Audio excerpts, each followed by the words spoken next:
So obviously you saw that there was a lot of value when you did the podcast and the writing and the blogs, and you're like, how can we make this more structured? And that's kind of how, is that how Career Karma kind of came about? Um, kind of. Um, as people consumed the content on the podcast, they wanted more. Like for example, I did a podcast with a guy named Ty Olatoye. So shout out to Ty. He was at a company called Omni at the time, and this guy pulled up to a basketball court because we used to play basketball in the mornings. And this dude had heard Ty's podcast, and he moved from Boston to the Bay Area to meet Ty to ask him for career advice on how to get a job. And we're Interesting. like, wow, that's pretty interesting. Like, people are really serious about getting this career advice to get to where they want to go. Yep.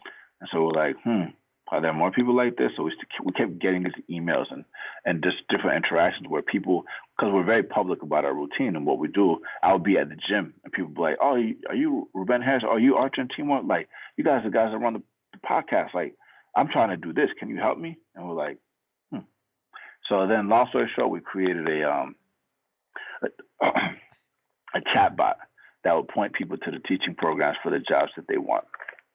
And that started working very nicely. But it was only for like super ambitious people, right? Like the Yep. people there's only a certain type of person where you could just be like, go in this direction and they'll be They'll fine. follow you. Yeah. Most most people need guidance. They need Yep. like a very common buzzword these days is guided pathways. People need guided pathways. Um, that aren't pure software. You need software that connects humans to humans, right?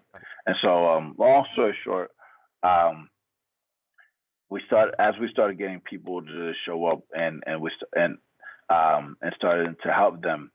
Schools started asking us to pay to get access to our audience, Yep. and we realized that since every boot camp, every trade school, every college teaches the same thing. So, like if I'm a nursing school and I'm running a bunch of nursing schools that teach nursing, there's nothing really that differentiates them outside of some qualitative things like maybe teaching style or learning style or schedule or whatever. But at the end of the day, they all teach nursing, right?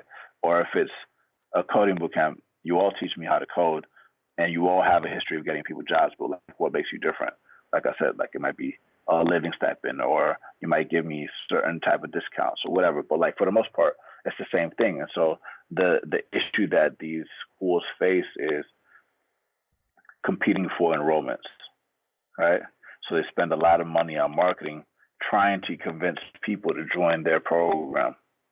And the problem with that is one program may not be best for everybody.